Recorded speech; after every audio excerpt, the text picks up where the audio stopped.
আপনি দেখেছেন আজকে বাংলাদেশের অবস্থাটা কি? অন্তর্বর্তীকালীন সরকার, তেনাকে আমরা নির্বাচন করেছিলাম সংস্কার করার জন্য, কিন্তু দেখা যায় কিছু দল তাদের সংস্কারে বারবার বাধা দিচ্ছে। এর কারণটা কি? দেখেন, চোরে চোরে হালি, এক চোরে বিয়া করে আর এক চোরের হালি। দীর্ঘ 53 বছর পর্যন্ত এরা সিন্ডিকেট, এরা দেশটাকে লুটপাট করার জন্য ঐক্য হয়েছে। এক চোর চুরি করছে, আর এক চোরকে সুযোগ করিয়ে দিয়েছে, আমি করছি তুই কর। এই চোরদেরকে আর ক্ষমতা দেখতে চাই না, এই ডাকাতদেরকে আর ক্ষমতা দেখতে চাই না। যারা জনগণের রক্ত নিয়ে বারবার হোলি খেলেছে, ওদেরকে আর ক্ষমতা নিতে চাই না।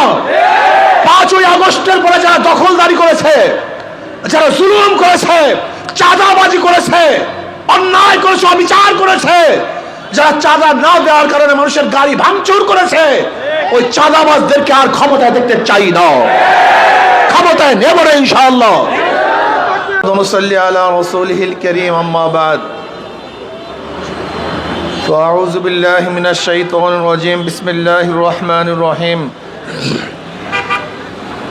وتلك الأيام نداولها بين الناس صدق الله العلي العظيم সবাই পড়ি সাল্লাল্লাহু আলাইহি ওয়াসাল্লাম। ইসলামী আন্দোলন বাংলাদেশ শেরপুর উপজেলা শাখা কর্তৃক আয়োজিত আজকে গণসম্মেলনের সম্মানিত সভাপতি, ইসলামী আন্দোলন বাংলাদেশ কেন্দ্রীয় নায়েব আমির হযরত মাওলানা আব্দুল হক আজাদ সাহেব, কেন্দ্রীয় নেতৃবৃন্দ, সকল স্তরের ইসলাম প্রিয় দেশপ্রেমিক ভাইয়েরা আমার, ইসলামী আন্দোলন বাংলাদেশ কি ও কেন কি চায় তারা? হাজারো রাজনৈতিক দলের মধ্যে ইসলামী আন্দোলন বাংলাদেশ কেন এসছে, এদের উদ্দেশ্য কি, আদর্শ কি, নীতি কি, এ সম্পর্কে এখানে যারা উপস্থিত আছেন অনেকেই জানেন না। আবার কেউ জানেন না, বিষয়টা এরকম না, অনেকে জানি অনেকে জানি না। যারা জানি তাদের উচিত, যারা জানে না তাদেরকে জানানো, আর যারা জানি না তাদের উচিত জানা। জানার মধ্যেই কল্যাণ, জানার মধ্যেই মুক্তি। আল ইলমু নূরুন, এলেম আলো। ইসলামী আন্দোলন বাংলাদেশ কি ও কেন সম্পর্কে বিশদ ব্যাখ্যা দেওয়ার সময় আমার নাই।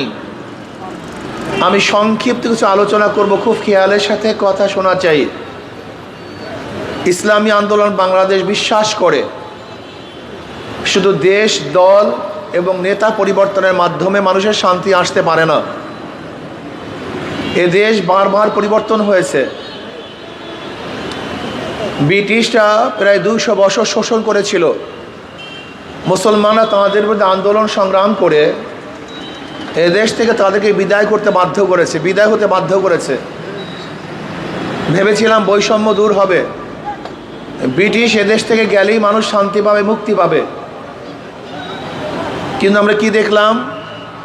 ব্রিটিশ যাওয়ার পরে পাক ভারত উপমহাদেশের সংখ্যাগরিষ্ঠ জনগণ সংখ্যালঘুদের উপর আক্রমণ, অবিচার, অত্যাচার, জুলুম, নির্যাতন, স্টেম রোলার চালাচ্ছে। মুসলমানরা চিন্তা করছে, যদি মুসলমানদের জন্য আলাদা এক ভূখণ্ড করতে পারি, আলাদা এক দেশ করতে পারি, তাহলে মানুষ শান্তি পাবে, মুক্তি পাবে। এই মুসলমানদের আন্দোলনের ভিত্তিতেই 47-এ পাকিস্তান নামীয় একটা দেশ আমরা পেয়েছিলাম। আপনারা জানেন পাকিস্তান একমাত্র মুসলমানদের আন্দোলনের ফসল, অন্য কারণ আন্দোলনের ফসল নয়। ভেবেছিলাম যদি আমরা মুসলমানদের জন্য আলাদা ভূখণ্ড করতে পারি, তাহলে মানুষ মুক্তি পাবে, শান্তি পাবে, বৈষম্য দূর হয়ে যাবে, সাম্য, মানবিক মর্যাদা, সামাজিক ন্যায়, বিচার প্রতিষ্ঠিত হবে। কিন্তু আমরা কি দেখলাম? পাকিস্তানের 2টা অংশ, পশ্চিম পাকিস্তান, পূর্ব পাকিস্তান, এই 2 অংশের মধ্যে ব্যবধান 1700 কিলোমিটার। কিন্তু আমরা কি দেখলাম? পশ্চিম পাকিস্তানের লোকগুলি পূর্ব পাকিস্তানের সাথে বৈষম্য করছে। ভেবেছিলাম যদি পশ্চিম পাকিস্তান থেকে আমরা আলাদা হয়ে যাই, তাহলে আমরা কি পাবো? শান্তি পাবো, মুক্তি পাবো, বৈষম্য দূর হবে। এর জন্য ৭১-এর স্লোগান কি ছিল? সাম্য, মানবিক মর্যাদা, সামাজিক ন্যায় বিচার। এই ৩ স্লোগানের ভিত্তিতে দেশকে স্বাধীন করলাম। ভেবেছিলাম কি এবার বৈষম্য দূর হবে, মানুষ মুক্তি পাবে, বাক শক্তির অধিকার ফিরে পাবো। ভাই আপনি ডিস্টার্ব করবেন না, আল্লাহর রাস্তায় ডিস্টার্ব, আল্লাহর রাস্তায়।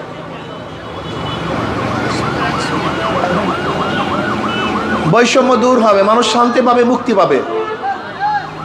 কিন্তু আমরা কি দেখলাম? ৭১-এর পর থেকে আজকে ৫৩ বছর পর্যন্ত যারা ক্ষমতায় ছিল তারা বৈষম্য দূর করতে, সাম্যতা সৃষ্টি করতে পারে নাই, মানবিক মর্যাদা দিতে ব্যর্থ হয়েছে, সামাজিক ন্যায় বিচার প্রতিষ্ঠিত করতে পারে নাই। আবার ২০২৪ ৫ই আগস্ট বৈষম্য বিরোধী আন্দোলনে ছাত্র জনতা ঝাঁপিয়ে পড়েছিল যে আমরা ফ্যাসিস্টকে যদি হটাতে পারি তাহলেই বৈষম্য দূর হবে, মানুষ শান্তি পাবে, মুক্তি পাবে, সাম্যতা, মানবিক মর্যাদা, সামাজিক ন্যায় বিচার প্রতিষ্ঠিত হবে। এই কারণেই মানুষ রক্ত দিয়েছে, জীবন দিয়েছে, সাম্যতার সৃষ্টির জন্য, বৈষম্য দূর করার জন্য। আমরা রাস্তায় ছিলাম, জীবনের মায়া ত্যাগ করে রাস্তায় ঝাঁপিয়ে পড়েছিলাম। এবং আপনারা দেখেছেন ইসলামী আন্দোলন বাংলাদেশের অংশগ্রহণ করার পরই এবং আমাদের সশরীরে রাজপথে অবতীর্ণ হওয়ার কারণেই মনে হয় যেন আন্দোলনের মধ্যে নতুন মাত্রা সৃষ্টি হয়েছিল। সে আগুনের মধ্যে পেট্রোল ঢালা হয়েছিল, ধাউ ধাউ করে আগুন জ্বলেছিল, ফ্যাসিস্ট ভাগতে বাধ্য হয়েছিল। আপনাদের মনে আছে নিশ্চয়ই, আমি ৪ তারিখে বক্তব্য দিয়েছি, আগামী ৫ তারিখ ওই জনগণের গণভবন জনগণ দখল করবে। ৪ তারিখের বক্তব্য। ৪ তারিখ শাহবাগে বিকেলে বক্তব্য দিয়েছিলাম, আগামীকাল ৫ তারিখ জনগণের গণভবন জনগণ দখল করবে। আল্লাহর কি কৃষ্ণা সেই বক্তব্য আল্লাহ কবুল করেছেন। ৪ তারিখের বক্তব্য ৫ তারিখে আমরা বাস্তবায়ন দেখেছি। ভেবেছিলাম বৈষম্য দূর হবে, মানুষ মুক্তি পাবে, মানুষ শান্তি পাবে। কিন্তু আমরা কি দেখতেছি? ৫ তারিখের পরেও সে আগের মতো দখলদারি, আবারও চাঁদাবাজি, আবারও দুর্নীতি, আবারও বিচারবিহীন হত্যা, আবারও গুম, আবারও খুন, আবারও মিথ্যা মামলার পাহাড়। তা আন্দোলন কেন করেছিলাম? এই মানুষগুলো কেন রক্ত দিয়েছিল? আমাদের জীবনের মায়া ত্যাগ করে আমরা রাস্তায় কেন ঝাঁপিয়ে পড়েছিলাম? মানুষগুলি কেন আহত হয়েছিল? শুধু চাঁদার হাত পরিবর্তনের জন্য, চাঁদার চেহারা পরিবর্তন করার জন্য না তো। এক সময় চাঁদা গ্রহণ করতে সেন্টু, এখন চাঁদা গ্রহণ করে মেন্টু। এতদিন দুর্নীতি করতে লেন্টু, এখন দুর্নীতি করে কেন্টু। শুধু হাতের পরিবর্তন হয়েছে, কিন্তু মানুষের চাঁদার পরিবর্তন, জুলুমের পরিবর্তন, অত্যাচারের পরিবর্তন হয় নাই। এর কারণটা কি? ব্রিটিশের বিরুদ্ধে আন্দোলন করে রক্ত দিয়েছিলাম, পাকিস্তান করার জন্য হাজারো মানুষ শহীদ হয়েছিল, পাকিস্তান থেকে আলাদা হওয়ার জন্য কত মানুষ রক্ত দিয়েছে, জীবন দিয়েছে। আজকে ৫৩ বছর বারবার আন্দোলন করে কত মানুষ জীবন দিয়েছে। ৫ই আগস্টের বিপ্লবে কত মানুষ শহীদ হয়েছে, পঙ্গু হয়েছে, কত মা তার বুককে খালি করেছে, কত বোন বিধবা হয়েছে, কত বাচ্চা এতিম হয়েছে, কত মানুষ ধুকে ধুকে মরছে, এখন হসপিটালে তারা জীবনের সাথে লড়াই করছে। এত আন্দোলন, এত সংগ্রাম, এরপরে মানুষের ভাগ্যের পরিবর্তন কেন হয় না? একদিন কি চিন্তা করছেন? সমস্যা আমাদের এখানে। আসলে যেখানে রোগ সেখানে ঔষধ কেউ দেয় না, খালি রোগ রোগ রোগ রোগ, শুধু রোগের পিছনে দৌড়াই, কিন্তু ঔষধের ব্যবস্থা কেউ করি না। প্রিয় শেরফার ভাইয়েরা, আমার পর্দালে মা বোনেরা, আমি প্রশ্ন করতে চাই, মাদার গাছ লাগিয়ে কি আমের আশা করা যায়? তেঁতুল গাছ লাগিয়ে কি মিষ্টি ফলের আশা করা যায়? ধরে নেন, একজনের নাম এ, একজনের নাম বি, একজনের নাম সি। এও চোর, বিও চোর, সিও চোর। ক্ষমতা আছে এ, সে কি করবে? হটাও এ, আন্দোলন সংগ্রাম। বসাও বি, সে কি করবে? হটাও বি, আন্দোলন সংগ্রাম রক্ত। বসাও সি, সে কি করবে? কারণটা কি? ব্যক্তির পরিবর্তন হয়েছে, দলের পরিবর্তন হয়েছে, নীতি ও আদর্শের পরিবর্তন হয়নি। আপনারা কেন বুঝেন না? ডিসি সাহেব চলে যান, কিন্তু ঘুষ সাহেব চেয়ারেই বসে থাকেন। এসপি সাহেব ট্রান্সফার হন, দুর্নীতি সাহেব অফিসের মধ্যে ঘোরাফেরা করেন। ওসি পরিবর্তন হয়, কিন্তু দুর্নীতি পরিবর্তন। এর কারণটা কি? শুধু নেতার পরিবর্তন হয়েছে, নীতি ও আদর্শ পরিবর্তন হয়নি। প্রিয় ভাইয়েরা আমার, ও আমার জনগণ, কত রক্ত দিবেন, কত জীবন দিবেন, কত সংগ্রাম করবেন, কত আন্দোলন করবেন, দুর্নীতিবাজের মাধ্যমে কোনোদিন দুর্নীতি বন্ধ হওয়া সম্ভব না। ধর্ষকের মাধ্যমে ধর্ষণ বন্ধ হয় না, চোরের মাধ্যমে চুরি বন্ধ হয় না, ডাকাতের মাধ্যমে ডাকাতি বন্ধ হতে পারে না, সন্ত্রাসীর মাধ্যমে সন্ত্রাস বন্ধ হয় না। নীতি ও আদর্শবান ব্যক্তি যতদিন পর্যন্ত ক্ষমতায় না যাবে, বারবার আন্দোলন করবেন, সংগ্রাম করবেন, কিন্তু ভাগ্যের পরিবর্তন হবে না। এর জন্য শুধু নেতা নয়, নীতির পরিবর্তন চাই। শুধু নেতা নয়, নীতির পরিবর্তন। একটা বার ভালো লোকদেরকে বসান না, ইসলামকে ক্ষমতায় নেন। ইসলাম ফুবিয়া আপনাদের মধ্যে কেন? আপনাদের ইসলাম ফুবিয়া কেন? ইসলামকে ভয় পাচ্ছেন কেন? অথচ আপনি খোদ নিজে মুসলমান। মুসলমান তো ইসলামের বাহিরে কোনো দল করতেই পারে না। একজন মুসলমান ইসলামের বাহিরে কোনো দল করার সম্ভাবনাই রাখে না। তাহলে কিভাবে? ধরে নেন, আজকে যারা সংসদে গিয়েছে তারা মদের আইন পাশ করছে। কিসের আইন? আচ্ছা, মদ হালাল না হারাম? আমাদের দেশে বৈধ কি অবৈধ? আমাদের দেশে বৈধ। এই বৈধ কি করছে? সংসদ করছে। আচ্ছা, সংসদ যে মদের আইন পাশ করছে, সংসদের লোককে পাঠিয়েছে? কথা বলেন না কেন? কারা ভোট দিয়েছেন? আচ্ছা বলেন তো, এখন সংসদে যারা মদের আইন পাশ করছে, আপনি যদি ভোট না দিতেন তাহলে সংসদে মদের আইন পাশ করতে পারতো না। এখন যত মানুষ মদ পান করবে, এর গুনাহ কে নিবে? কথা বলেন তো। এর জন্য অনেক মুসল্লি কিয়ামতের ময়দানে দেখবে লক্ষ লক্ষ ব্যারেল মদের গুনাহ। আল্লাহ, আমি কোনোদিন মদ পান করি নাই, আমি মদ দেখিও নেই, স্পর্শও করিনি, এত মদের গুনাহ আসলো কোথা থেকে? আল্লাহ পাক বলবেন, দেখ তুই মদ পান করস নাই, কিন্তু যাদেরকে ভোট দিয়ে মদের আইন পাশ করার সুযোগ করিয়েছ, ওই যত মদের মানুষ মদ পান করছে সমস্ত গুনাহ তোর আমলনামায় লিখে দিস। অনেক মুসল্লি দেখবে লক্ষ লক্ষ জেনার গুনাহ। আল্লাহ, আমি কোনোদিন মেয়েদের দিয়ে তাকাই নেই, এত জেনার গুনাহ আসলো কোথা থেকে? আল্লাহ বলবেন, যাদেরকে ভোট দিয়ে জেনার আইন পাশ করাইছো ওই সমস্ত গুনাহ তোদের আমলনামায় লিখে দিছে। বুঝাতে পারি নাই। আপনি ভাবছেন কি ভোট একটা সিল? আপনি মনে করছেন ভোট 500 টাকা, ভোট মানে 1000 টাকা?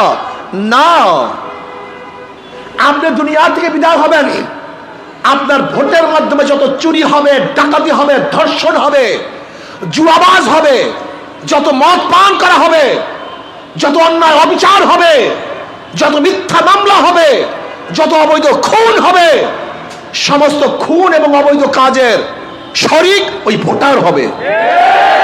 আপনি ভোটটাকে কি ভেবেছেন? ধরে নেন একজন খেয়া দেয়, কিছু যুবকরা বলতেছে, খেয়ালা ভাই আমি উপরে যাব চুরি করার জন্য। খেয়ালা বলছে, আমি তো মুসলিম মানুষ, আমি তো চুরি টুরি করি না। হ্যাঁ, তোমরা যুবক মানুষের চুরি করার চিন্তা করছো, আর আমার খেয়া ব্যতীত পারবে না, আসলে একটা ধাক্কা দিয়ে দেয়। খেয়ালা চোরদেরকে একটা ধাক্কা দিয়ে পার করছে। খেয়ালার কোনো দোষ আছে? কথা বলেন না কেন? কেন কথা বলেন না কেন? যদি ধাক্কা না দিত চুরি করতে। ঠিক আপনারা যারা ভোট দিয়ে ধাক্কা দিয়ে ক্ষমতায় বসিয়ে চুরির আইন পাশ করছেন, মদের আইন পাশ করছেন, জেনার আইন পাশ করছেন, আপনার ধাক্কা ব্যতীত অবৈধ কাজগুলি করতে পারতো না। এই দায়িত্ব কে গ্রহণ করবে? এই সব ভোটাররা। আপনি কি ভেবেছেন একটা ভোটকে? একটা ভোটের দাম আপনি জানেন? এর মূল্য কত, এর দাম কত, এর ওজন কত, এর শক্তি কত, এর পাওয়ার কত আপনি জানেন একটা ভোট কি জিনিস? অথচ আমাদের দেশে মানুষেরা বিড়ি, একটা সিগারেট, এক কলকি গাঁজা 500 টাকার বিনিময়ে দামি জিনিসকে বিক্রি করে দেয় এবং আজীবনের জন্য নিজের জাহান্নামে যাওয়ার ব্যবস্থা করে নেয়। এর জন্য কোন মুসলমান যাদের ঈমান আছে তার ইসলামের বাহিরে কোনো সংগঠন করতে পারে না। তা বলতে পারেন হুজুর হিন্দুরা করবে কেন ইসলামী সংগঠন, খ্রিস্টানরা করবে কেন? হ্যাঁ, যারা গায়রে মুসলিম তার ইসলামী সংগঠন করবে শান্তির জন্য, শান্তি পাওয়ার আশায়। ইসলাম ব্যতীত কোনো নীতি আদর্শ মানুষকে শান্তি দিতে পারে, মুক্তি দিতে পারে। এর জন্য গায়রে মুসলিমরা করবে ইসলামী আন্দোলন শান্তি পাওয়ার জন্য, মুক্তি পাওয়ার জন্য, তাদের অধিকার বাস্তবায়নের জন্য। আর মুসলমানরা ইসলামী আন্দোলন করবে ঈমান ও ইসলামকে রক্ষা করার জন্য এবং দুনিয়া এবং আখিরাতে কামিয়াবি অর্জন করার জন্য। এই জন্য একজন মুসলমান ইসলামী আন্দোলনের বাইরে যাওয়ার কোনো সুযোগই নাই। আপনি দেখেছেন আজকে বাংলাদেশের অবস্থাটা কি? অন্তর্বর্তীকালীন সরকার, তেনাকে আমরা নির্বাচন করেছিলাম সংস্কার করার জন্য, কিন্তু দেখা যায় কিছু দল তাদের সংস্কারে বারবার বাধা দিচ্ছে। এর কারণটা কি? দেখেন, চোরে চোরে হালি, এক চোরে বিয়া করে আর এক চোরের হালি। দীর্ঘ 53 বছর পর্যন্ত এরা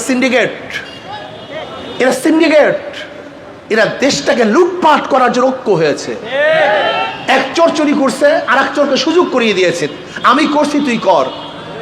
এই চোরদেরকে আর ক্ষমতা দেখতে চাই না, এই ডাকাতদেরকে আর ক্ষমতা দেখতে চাই না। যারা জনগণের রক্ত নিয়ে বারবার হোলি খেলেছে ওদেরকে আর ক্ষমতায় নিতে চাই না। 5ই আগস্টের পরে যারা দখলদারি করেছে, যারা জুলুম করেছে, চাঁদাবাজি করেছে, অন্যায় করেছে, অবিচার করেছে, যারা চাঁদা না দেওয়ার কারণে মানুষের গাড়ি ভাঙচুর করেছে, ওই চাঁদাবাজদেরকে আর ক্ষমতায় দেখতে চাই না, ক্ষমতায় নেব না ইনশাআল্লাহ। এর জন্য আমি জনগণকে ঐক্য হওয়ার জন্য আহ্বান করব। দলগুলি ঐক্য হোক অথবা নাই হোক, যারা ভোটার আছেন আপনারা ঐক্য হন। কিসের উপর ঐক্য হবেন? শুধু এই কথার উপর ঐক্য হন যেই দলের মধ্যে, যেই ব্যক্তির মধ্যে, যেই নেতার মধ্যে চাঁদাবাজ আছে, দুর্নীতিবাজ আছে, জালেম আছে, খুনি আছে, ধর্ষক আছে, ওদের দল করব না, ওদেরকে ভোট দেব না, ওদের মিছিল অংশগ্রহণ করব না, ওদের কাছে যাব না। যাদের মধ্যে নীতি আদর্শ আছে, ইসলাম আছে, আমি তাদের দল করব। তাহলে ইনশাআল্লাহ আজকে হোক কালকে হোক মানুষ শান্তি পাবে, মুক্তি পাবে। আজকে দেখা যায় গরিবরা ইসলামকে পছন্দ করে না, অথচ সবচেয়ে বেশি প্রয়োজন ছিল ইসলামের গরিবদের। কারণ ইসলাম যদি ক্ষমতা আসে তার আগামী 5-10 বছরের মধ্যে সমস্ত গরিবরা দরিদ্র সীমার উপরে চলে যাবে। কিন্তু ইসলামের যত অর্থনীতি, সমস্ত অর্থনীতি গরিবদের জন্য, জাকাত গরিবদের জন্য, ওসর গরিবদের জন্য, মানত গরিবদের জন্য, সদকা গরিবদের জন্য, ফিতরা গরিবদের জন্য। ইসলামের গোটা অর্থনীতি গরিবদের জন্য। অথচ কপাল পোড়া গরিব ইসলামকে গ্রহণ করে না। কাদেরকে গ্রহণ করে? যারা লক্ষ লক্ষ কোটি কোটি টাকা বিদেশে পাচার করেছে, আত্মসাৎ করেছে, যখন তাদেরকে গ্রহণ করে। এই জন্য জনগণের কোনোদিন ভাগ্যের উন্নয়ন হয় না। কপাল পোড়া জনগণ, আজকে থেকে নিয়াত করেন ইসলামের বাহিরে আমি যাব না, যেই দলের মধ্যে সন্ত্রাসী আছে তাদের দল আমি করব না। আসুন আগামী নির্বাচনে এখন থেকেই আমার দল হবে ইসলামী দল, আমার আদর্শ ভিত্তিক দল করতে হবে। শান্তির প্রতীক হাত পাখা, শান্তির প্রতীক, এটা সবাই মার্কা। এটা মুসলমানরা ব্যবহার করে, হিন্দুরা ব্যবহার করে, খ্রিস্টানরা ব্যবহার করে, ইহুদিরা ব্যবহার করে, হাত পাখা ধনীরা ব্যবহার করে, গরিবরা ব্যবহার করে, হাত পাখা পুরুষরা ব্যবহার করে, মহিলারা ব্যবহার করে, হাত পাখা সুস্থ অসুস্থ বাংলাদেশের যত গোটা দুনিয়ার যত ধরনের মানুষ আছে, যত আদর্শের মানুষ আছে, সমস্ত আদর্শের মানুষের ব্যবহৃত একমাত্র প্রতীক হলো হাত পাখা। কাজে বিশ্বাস করি যদি হাত পাখা আপনারা অংশগ্রহণ করেন, এখানে আসেন, আশা করা যায় ইনশাআল্লাহ আজকে হোক কালকে হোক মানুষ মুক্তি পাবে, শান্তি পাবে, জনগণের জান মালের গ্যারান্টি হবে, আমাদের মা বোনের ইজ্জত আবরুর গ্যারান্টি হবে, আমার মা বোনেরা ধনী হয়ে যাবে, উচ্চশিক্ষায় শিক্ষিত হতে পারবে, আমাদের জনগণ বাবারা ভাইয়েরা যারা গরিব আছেন সবাই দরিদ্র সীমার উপরে চলে যাবে এবং আমাদের দেশের ভারসাম্যতা রক্ষা হবে, এই ভূখণ্ড রক্ষা হবে। আল্লাহ আমাকে এবং আমাদের সবাইকে ইসলামী আন্দোলনের অন্তর্ভুক্ত হয়ে কাজ করার তৌফিক দান করেন।